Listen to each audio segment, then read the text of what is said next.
apresentação de um projeto, tá bom? O que a gente fez? A gente procurou dar mais ênfase na parte da oratória, porque a apresentação de projetos é parte disso, é a parte de você ter uma boa oratória, tá bom? O que a gente achou bacana, assim, para mostrar para vocês o quão fundamental é você ter uma boa oratória, tá? Eu gostaria primeiro de saber, pessoal, de quantos cursos aqui? A gente tem de Direito, alguém faz um curso diferente por aqui? Enfermagem, algum outro diferente? Odonto. Enfermagem, odonto e direito, né? Gente, no final eu vou mostrar pra vocês como isso aqui é importante para qualquer profissão, inclusive as nossas, a de enfermagem, a de odonto e a de direito. O oratório é fundamental em qualquer profissão. Então assim, pra gente começar de forma bem breve, eu gostaria de fazer uma dinâmica com vocês, bem rapidinho, tá? Pra gente entender como é importante a clareza do oratório. Se os senhores, por gentileza, puderem levantar e fechar uma roda aqui comigo, vocês podem vir pra frente, por gentileza?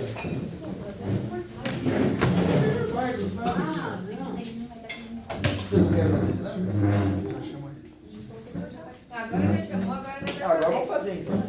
Mas ó, basicamente eu quero mostrar para vocês como é importante a gente ter uma clareza no nosso oratório para não modificar muitas mensagens. Então o que eu vou fazer? Eu vou passar uma mensagem aqui no ouvido da Carol e ela vai transmitir para todo mundo aqui. A gente pode passar rapidinho a mensagem. O que você escutar, você passa pro lado. Aí no final a gente vê o que acontece, tá bom?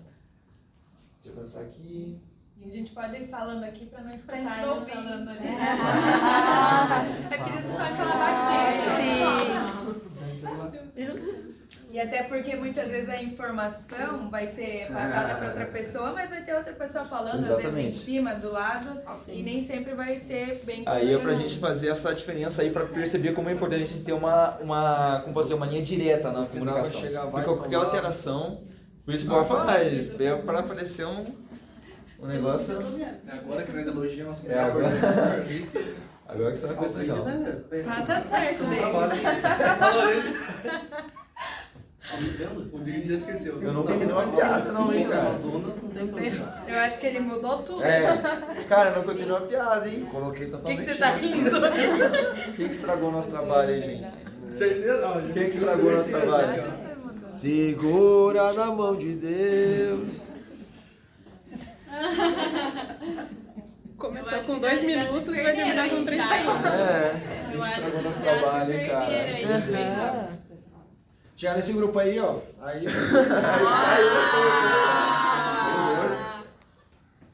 A cara dele. Chegou semana aí. Chegou chegando.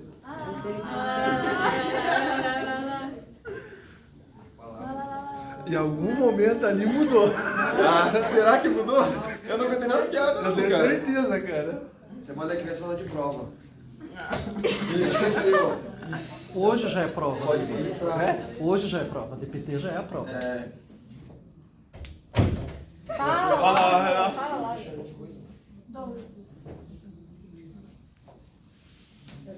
Vai, agora fala em voz alta o que chegou pra você. Eu entendi que a apresentação vai ser errada porque eles estão com pressa pra ir pro bar? Quem falou primeiro? Não. Como que era? Não. Eu acho que foi o Não. professor dele. Não, chegou pra mim. não! Isso chegou pra Ô, mim professor, assim já. pode demitir esse aqui, ó. Ah, mas você é fora. Vai ter que passar aí. Pessoal, mas olha, vocês viram como o negócio foi louco? Olha a mensagem que eu passei no ouvido da Carol aqui. Eu falei, hoje eu apresentei o trabalho rápido porque eu estava com pressa de ir pra casa. Não apareceu eu na minha frase. Olha o Frankenstein que virou essa mensagem. Tá? Alguém aumentou o bar aí, hein? Entendeu, gente? Então, ó, primeiro eu agradeço por você ter participado, tá? Pode sentar novamente na cadeira de vocês. Eu vou pra outra sala. Ajeitar. Pode ir pra outra sala. Agora eu vou ter que ir pro bar e vir pra casa. Gente.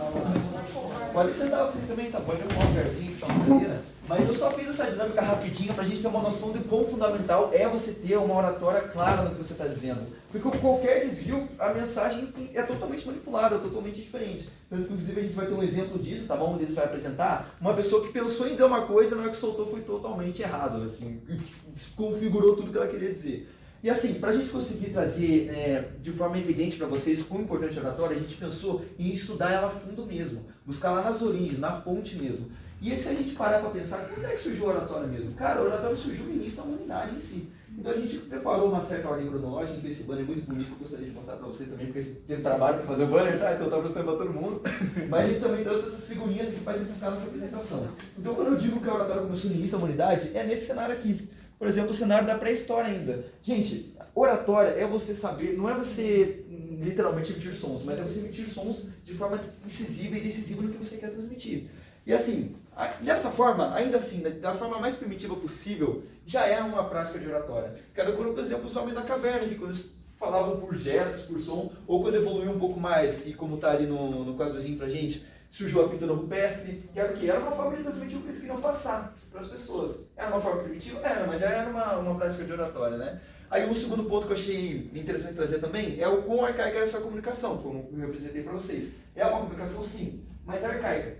Só que não deixa de ser uma comunicação, entendeu? É o fundamento do oratório. Se hoje a gente tem essa condição de falar, começou nas origens lá, começou nessa fonte. E outro ponto que eu achei importante a gente falar é sobre os homo sapiens sapiens e como eles prevaleceram. Gente, os homo sapiens sapiens somos quem nós somos hoje. E a gente não viveu sozinho, com outro, sem nada ali por perto. A gente tinha outras espécies de humanos, como por exemplo os neandertais. Eles foram contemporâneos aos homo sapiens sapiens. Eu não sei se vocês têm conhecimento, mas os neandertais eles eram um pouquinho mais cabeçudinhos que a gente e bem mais troncadinhos. Eles eram bem mais fortes fisicamente. Mas eles não tinham uma coisa que os homo sapiens sapiens tinham, que era a habilidade de comunicação. Os homo sapiens sapiens se comunicavam muito bem. Apesar de serem mais magrinhos, mais miudinhos, eles tinham uma comunicação muito mais avançada do que os neandertais. E isso foi o que permitiu que os homo sapiens sapiens prevalecessem sobre outras espécies de ser humano. Por isso que hoje em dia a gente não tem mais neandertal, no caso. Eles foram extintos por causa de uma habilidade que eles não tinham, que era uma comunicação adequada, uma oratória decisiva na comunicação deles, apesar da força física.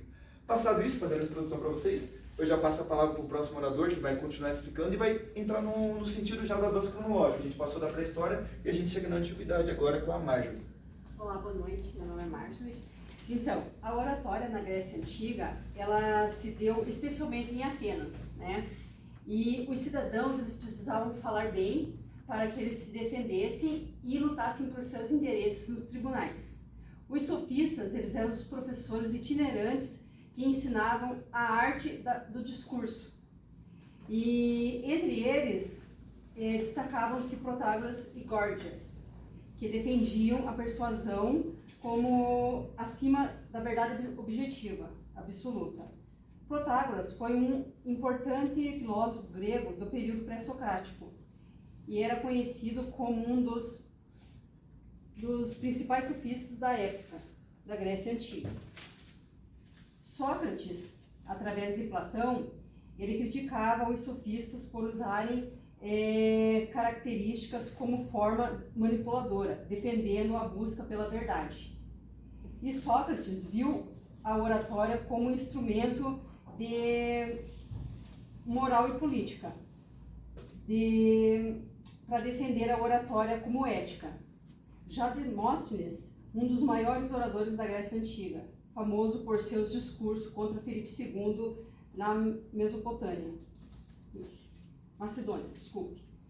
A disseminação da mitologia grega ocorreu ao longo dos séculos e foi impulsionada por diversos fatores culturais e políticos. Agora já me perdi totalmente. Os romanos herdaram... Eu vou ter que pegar meu óculos, que eu não estou enxergando, gente do céu. Tranquilo, mas ela está traduzindo essa parte justamente da oratória ali para a parte dos romanos, que eles tinham a parte da política e tudo mais. Pode continuar. Pode traduzir. Herdaram e adaptaram a tradição grega na oratória. Em Roma, ela era fundamental para a ascensão política. Cícero, o maior orador romano, em seus discursos combinavam a razão, emoção, autoridade e moral. Também escreveu tratados como... agora me perdi aqui. De oratória. É basicamente isso. Perfeito. Ela só deixou evidente que uma oratória já estava muito mais evoluída nessa época da antiguidade com relação para a história, né? Que costumam ficar ali fazendo som e desenhando em pedra. Agora passa a parte para o próximo orador, também vai introduzir a questão já da Idade Média e o Renascimento. A oratória estava muito mais evoluída nessa parte. Qual é o objetivo dessa oficina, pelo menos da nossa dupla, né? É compreender como a oratória foi usada como instrumento de persuasão na Idade Média e no Renascimento, explorando os pensamentos de Nicolau Maquiavel e Thomas Hobbes. Eu vou iniciar com um questionamento. Qual a diferença entre convencer pela fé e convencer pela razão? Podem falar aí o que vocês quiserem. Participa, gente, pode participar. Não querem falar? Eu continuo. Então, a diferença entre convencer pela fé e pela razão está principalmente na forma como a pessoa aceita uma ideia ou crença. A fé é acreditar sem provas, com base na confiança ou na experiência pessoal. Já a razão é acreditar com base em argumentos e evidências. Então, vou para um segundo ponto aqui, mais aprofundado na oratória na Idade Média. A oratória era usada por clérigos e estudiosos, com o objetivo de persuadir pela fé, ou seja, salvar as almas, com influência cristã e na retórica clássica. Eles usavam algumas estratégias. Uma delas era o patos, que não são os patos, mas sim, eles usavam o apelo emocional, por exemplo, o medo do inferno. Usar o medo como motivador para convencer as pessoas a se comportarem de determinada maneira. É o apelo às emoções, que pode gerar urgência e ação. Também usavam o ethos, que é a credibilidade e a autoridade. A autoridade religiosa é um exemplo disso, né? A voz de Deus. O orador ou o texto, ele ganha confiança por se apresentar como representante da divindade, ou alguém inspirado por ela, estabelecendo uma autoridade moral e espiritual incontestável para o público, que é usado até hoje em dia pelos, por exemplo, padres, pastores. E também tinha o logos, que é o apelo racional. Um exemplo disso é o uso moderado da razão teológica. Em vez de argumentar com lógica científica, usa-se uma razão baseada em princípios e dogmas religiosos, com interpretações e textos sagrados, tentando oferecer uma base racional à fé, mas dentro dos limites da crença.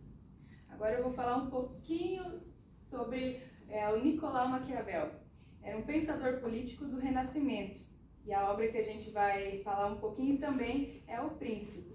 Essa obra ela é uma análise realista da política. E as ideias centrais é que a manutenção do poder ela exige astúcia e força. E ela rompe com a moral cristã na política. E a partir desses pensamentos nasceu a famosa frase: os fins justificam os meios, que a gente usa até hoje para justificar, né, várias coisas. E qual a relação com a oratória? O discurso político direto e pragmático, a persuasão voltada à eficiência, o realismo e não a moral. Vou passar a palavra para o Arthur. Boa noite, gente. Tudo bem? Boa noite. Tá todo mundo cansado, né? Eles são que 9 e alguma coisa, todo mundo querendo ir para casa. Bem, a minha parte, eu vou falar aqui com vocês sobre o livro de Leviatã, sobre o Thomas Hobbes. O que isso tem a ver? Com base na última fala da minha colega, a Camille, ela tinha falado sobre atos, patos e logos, que seria emoção, razão e também ali a parte da autoridade. O que isso tem a ver? Na Idade Média, eles eram muito controlados pela parte religiosa, tanto religião quanto política. Então isso era muito utilizado. A oratória, naquela parte, ela era muito forte para quem não tinha esse tipo de conhecimento. Então, a pessoa que tinha mente vazia facilmente era encantada por quem tinha uma boa oratória naquela época. Então, o que Thomas Hobbes fez? Ele vem trazendo a pessoa do estado de natureza. O homem é naturalmente egoísta e violento. Necessidade de um soberano forte. Então, a igreja, o estado político, era esse soberano forte nessa época. Então, eles ditavam as regras e eles acatavam. Então, dando ali um gancho em cima de tudo isso, o que a gente pode tirar ali da parte da oratória em si? As pessoas com a mente vazia ou sem poder combater o lado mais forte, elas não tinham como instruir. Então, eles acatavam aquilo como verdade absoluta. Uma forma dessa era eles colocarem Deus como um ser absoluto. Então, como eles iam rebater isso, se ele era Deus? E tem mais alguma coisa? Pode. Então, para finalizar a nossa parte aqui da dupla, eu tenho 2 perguntas, porque eu não quero vocês quietinhos aí, hein? Então, a primeira pergunta. Hoje, a política ainda usa mais fé ou razão para persuadir? Quero respostas, hein? E aí, João? Ela usa um pouco da fé. Acreditar que vai melhorar o país, acreditar que vai ter um futuro melhor, escolas melhores, hospitais melhores, e não passando na razão, que na verdade muitas das vezes não vai existir. Eu acho que é pelo menos a minha opinião sobre isso. Como que é seu nome? João. João, você está corretíssimo. Na política atual, a persuasão ela costuma misturar a fé e a razão, mas muitas vezes a fé ou algo muito parecido com ela, como crenças, identidade e emoções, tem um papel muito mais forte, às vezes até maior que a razão, que é o exemplo que você deu. E tenho mais uma pergunta para vocês. Que tipo de oratória é mais eficaz em tempos de crise, levando em conta os 3 pontos que eu citei ali, que era o ethos, o logos e o pathos? Você pode voltar lá? E aí, qual a vontade? Posso falar de novo? Pode falar de novo. Eu acredito que no meio você falou ali da necessidade, né? É mais um apelo emocional ali mesmo. E eles entram no emocional da pessoa, já que a pessoa já está numa necessidade, numa situação ruim muitas vezes, e é onde eles conseguem fazer que a pessoa acredite neles. Então acho que é o passo. Mais alguém? Eu acho que é o ethos, pela autoridade que eles têm que impor através disso, né? Para ter não uma certeza, mas eles impor aquilo, né? Como hoje, falando do governo, né? Então eles impõem aquilo e não que a sociedade tem que aceitar, mas eles têm a autoridade e o domínio após ser elegido. Mais alguém? Próximo. Então, vocês dois estão certos. Em tempos de crise, o tipo de oratória mais eficaz costuma ser aquela que combina os 3. O pathos pelo apelo emocional, o ethos pela credibilidade e autoridade e um toque de logos, a razão para dar base às emoções.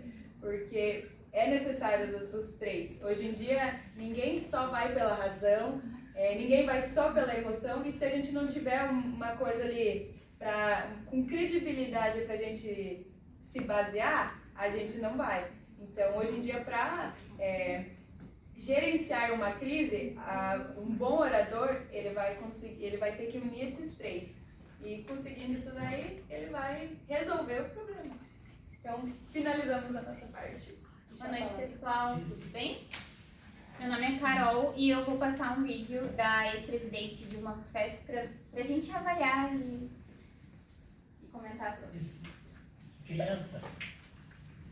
O dia da criança é o dia da mãe, do pai, das professoras.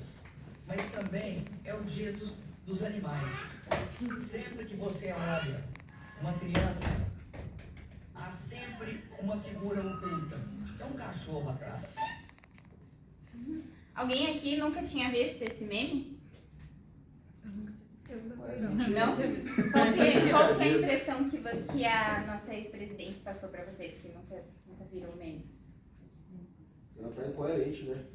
Uma distorção. Coerente é elogio.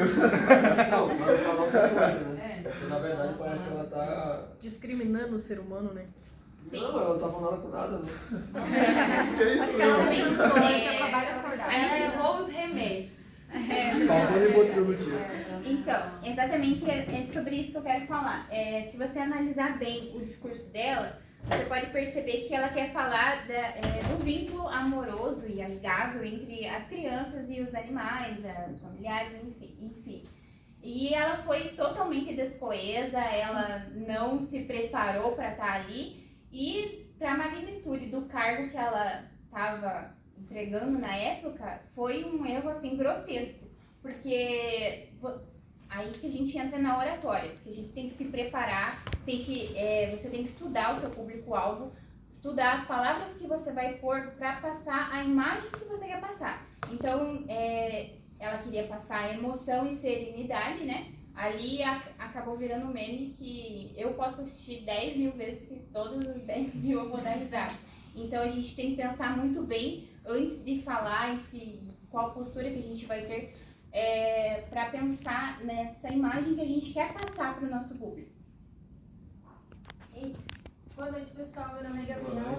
E agora, para dar um encerramento, né, agora que a gente já ouviu sobre a história da oratória, que é muito importante, eu trouxe um vídeo, que ao contrário da nossa ex-presidente, que não sabe o que é oratória, né, que fez um discurso péssimo, eu trouxe o vídeo como exemplo do poder de uma oratória, que é de um influencer que hoje a gente pode considerar que ele é mundialmente conhecido, que é o Felipe Neto, acho que todo mundo aqui já ouviu falar, ele é só influencer, youtuber, que não está na política, mas que tem uma oratória perfeita. Então, vou deixar um vídeo passando para vocês verem a forma com que ele fala.